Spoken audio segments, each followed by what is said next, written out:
version of the Cheltenham driving test route, and this is for following signs. So there's a number of different sign follows that you can get. At the time of this video, there is 20 minutes of independent drive on your test where you'll be following a sat nav for 20 minutes or you'll be following signs. If you get sign follow, they'll swap signs quite a lot. So you'll be following the signs for Gloucester, then they'll change it and follow the signs for Stroud, then they'll change it and follow the signs for the town centre. So they'll change it so it can be up to 20 minutes.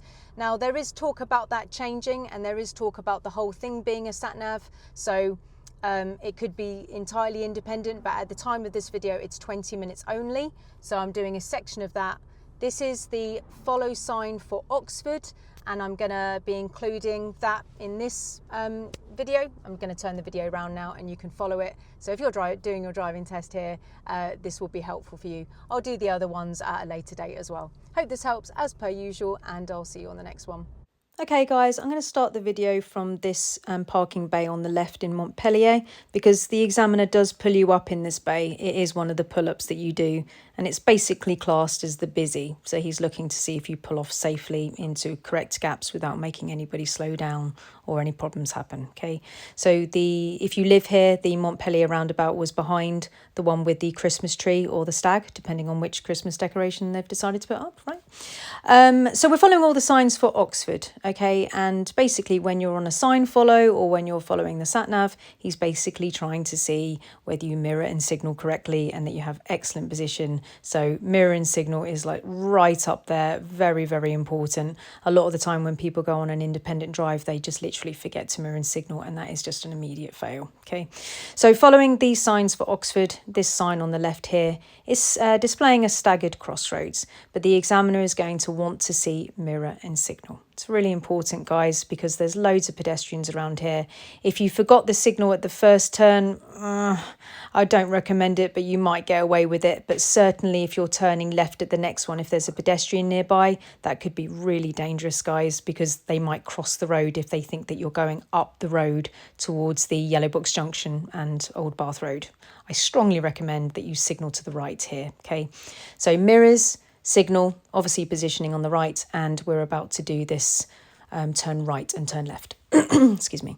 Okay, so as we're turning, it's very important as you're turning here that you safely at the right time go mirrors to the left, signal to the left and turn in. Can you see what I mean? If you didn't use a mirror and signal there, that would be very dangerous for pedestrians who are potentially trying to cross the road. Primary sign on the left, Oxford, is straight on. Okay, so as we drive down here, you've got multiple hazards. Clearly, you've got roads, you've got pedestrians, you've got pedestrian crossings, you've got the hospital, all sorts of stuff going on down here. You've got junctions on the left and the right where people poke their nose out of their car, you see, on the left. And yeah, so just it's a 30-mile-an-hour limit here, but you may not be able to do it depending on the hazards. Okay, next sign, we're going to be turning to Oxford, so it's a left turn.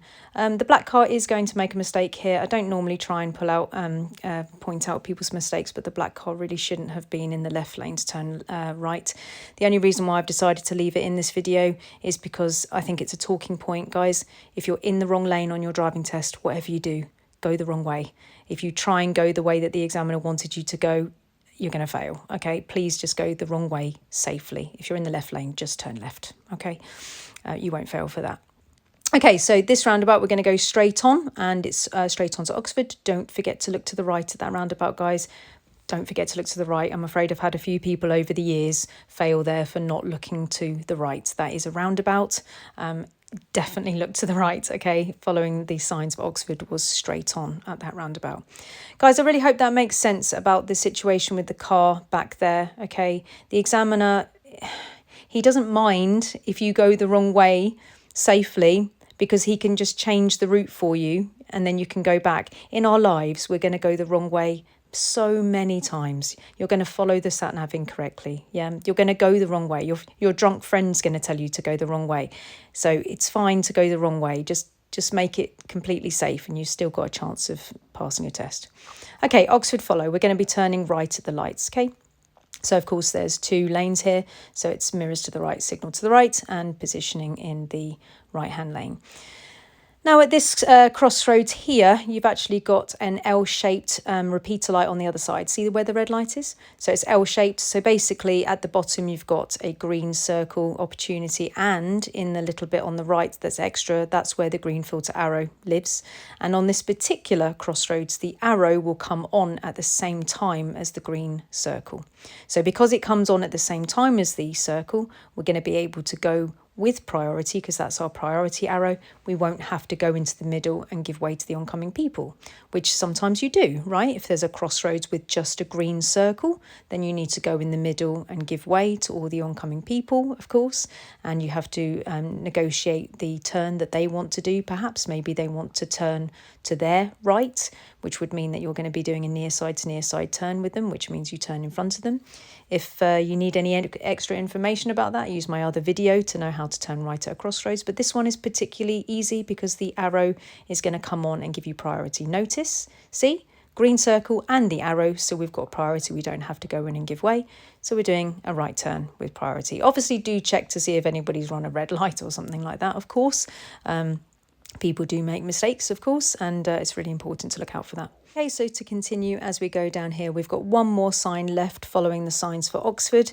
When we come up to the complex junction in front of us, we have got a last primary green sign to show us that the Oxford follow is bearing to the left.